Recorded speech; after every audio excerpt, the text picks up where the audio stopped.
Hello friends. ठंड के मौसम में खून के गाढ़े होने की वजह से हार्ट अटैक होने का चांस बढ़ जाता है।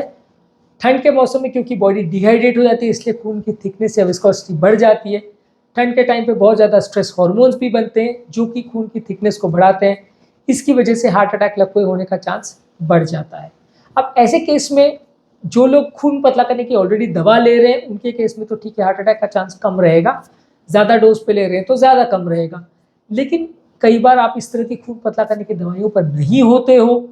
जब ऐसे टाइम पर आपका खून गाढ़ा होता है तो कौन कौन से ऐसे तत्व हैं जो नेचुरली आपके ब्लड को थोड़ा पतला कर सकते हैं जिससे कि हार्ट अटैक ना हो और इस तरह की प्रॉब्लम्स होने का चांस कुछ हद तक कम हो जाए।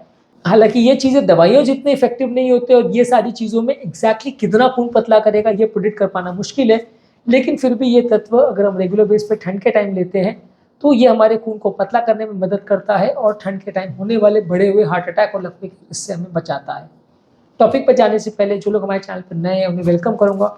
उनको और हमारे रेगुलर व्यूअर्स को रिक्वेस्ट करूंगा कि वीडियोस को रेगुलरली देखें, फॉलो करें, कमेंट करें, लाइक करें और पॉसिबल हो तो शेयर भी करें। ठंड के टाइम आपको खून पतला करने के लिए ज़रूरी है आप हल्दी लें।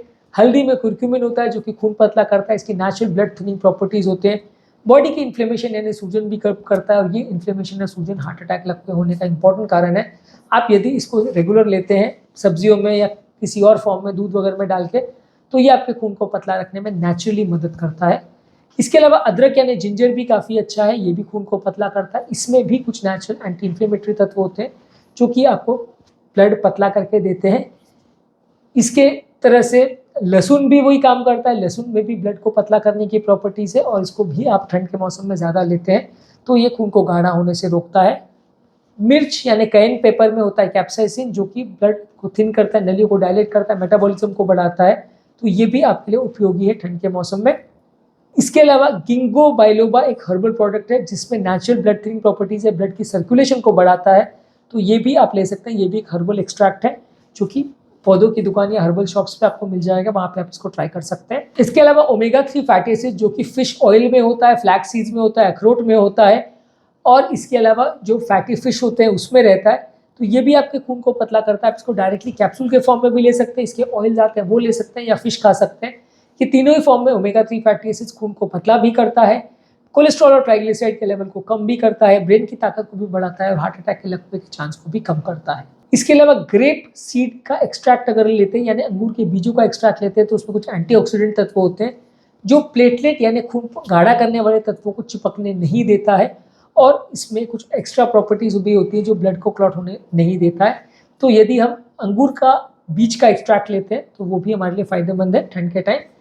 इसके अलावा ब्रोमोलिन जो पाइनएप्पल का एक्सट्रैक्ट होता है, ये एंजाइम में भी कुछ एंटी इन्फ्लेमेटरी तत्व होते हैं जो कि खून को पतला करने में मदद करते हैं। इसको भी यदि आप रेगुलर बेस पे लेते हैं यानी ठंड में पाइनएप्पल वगैरह आप ज़्यादा खाते हैं तो इसमें मौजूद ब्रोमोलिन आपको मदद करता है खून पतला करने में, जिससे कि आपको ठंड में फ़ायदा होता है और अलग अलग तरह की बीमारियों से आप बचते हो।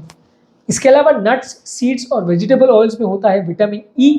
विटामिन ई में होते हैं एंटी इन्फ्लेमेटरी तत्व और एंटीऑक्सीडेंट जो कि खून को पतला करने में मदद करते हैं, क्लॉटिंग के चांस को कम करते हैं, बॉडी के सूजन को कम करते हैं, इन्फ्लेमेशन को कम करते हैं, जिससे कि आप अलग अलग तरह की हार्ट अटैक और लकवे जैसी खतरनाक बीमारियों से बच पाते हैं। इसके अलावा एक ट्रेडिशनल चाइनीज मेडिसिन है डोंग क्वाई।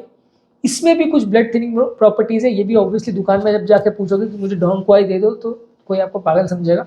लेकिन आप किसी हर्बल शॉप में अगर जाते हो या जहाँ चाइनीज़ मेडिसिन मिलती है वहाँ कहीं ट्राई करते हो तो वहाँ पे आपको मिल सकता है। ये भी एक ट्रेडिशनल चाइनीज़ मेडिसिन है जिसमें खून पतला करने के तत्व या अंश मौजूद है।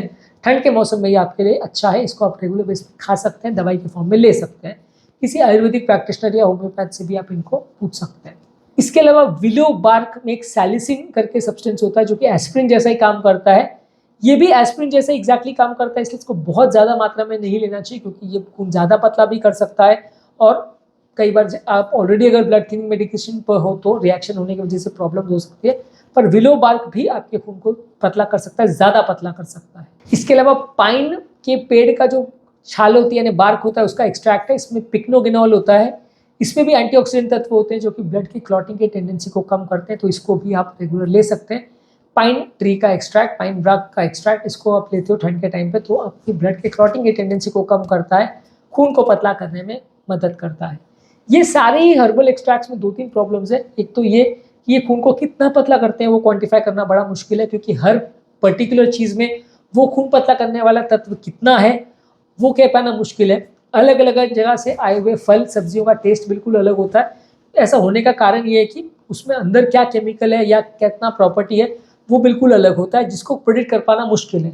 दवाइयों में ये चीज़ थोड़ी ईजी रहती है कि कोई चीज़ अगर आप 100 ग्राम ले रहे हो तो या 100 मिलीग्राम ले रहे हो तो उसमें उतना ही असर होगा, 100 के बदले वो 150 या 200 या 50 असर नहीं करेगा। लेकिन पेड़ पौधों से ली हुई चीज़ों में कई बार ज़्यादा पतला हो जाए या कम पतला हो जाए, दोनों ही पॉसिबल है, क्योंकि इसमें वो पर्टिकुलर तत्व जो पतला कर रहा है वो ज़्यादा मात्रा में भी हो सकता है, कम भी हो सकता है। और आजकल मौसम में जब हाइब्रिड चीज़ें बहुत ज़्यादा आने लग गई है तो हाइब्रिड पौधों में तो कई बार नेचुरल कोई तत्व ना भी हो वैसा भी हो सकता है, क्योंकि आपने कई बार देखा होगा कि हाइब्रिड फ्रूट्स में कई बार नेचुरल टेस्ट ही नहीं होता, बिल्कुल ही अलग होते हैं वो। और बड़े बड़े साइज़ के भले हो जाते हैं लेकिन वो बिल्कुल भी नेचुरल जैसा फ़ायदा भी नहीं करते, टेस्ट भी नहीं देते, और कई बार वैसे मीठे या उतने टेस्टी या उतने हेल्दी नहीं होते। तो वैसे ही पेड़ पौधों का भी यही है कि जब हाइब्रिड्स आने लगते हैं तो वो नेचुरल काम ना करें वैसा भी हो सकता है। तो इसलिए इन चीज़ों पर हम उतना ट्रस्ट नहीं कर सकते, खासकर उन लोगों में जिनको सीवियर हार्ट का प्रॉब्लम है या जो ऑलरेडी ब्लड थिनिंग मेडिसिन पे है। अगर आपको ऑलरेडी ब्लड थिनिंग मेडिसिन चल रही है उसके ऊपर आप इसको ले लेते हैं तो खून ज़्यादा पतला हो सकता है या गाढ़ा हो सकता है, और ऐसे केस में तो आपको थोड़ा रिस्क भी हो सकता है। तो इसलिए थोड़ा डॉक्टर को पूछ के लें और बहुत ज़्यादा मात्रा में इन चीज़ों को ना लें तो अच्छा है। जो लोग दवाई नहीं ले रहे हैं वो इनको ट्राई कर सकते हैं, पर जो लोग ऑलरेडी दवा पर हैं वो ट्राई ना करें तो ज़्यादा अच्छा है, उनके लिए थोड़ा अनसेफ हो सकता है। तो आज के टॉपिक में हमने बात करी नेचुरल ब्लड थिनर्स क्या होते हैं और वो ठंड के मौसम में किस तरह से हमारी मदद करते हैं। इनको लेके हम अपने नेचुरल क्लॉटिंग टेंडेंसीज को कैसे कम कर सकते हैं।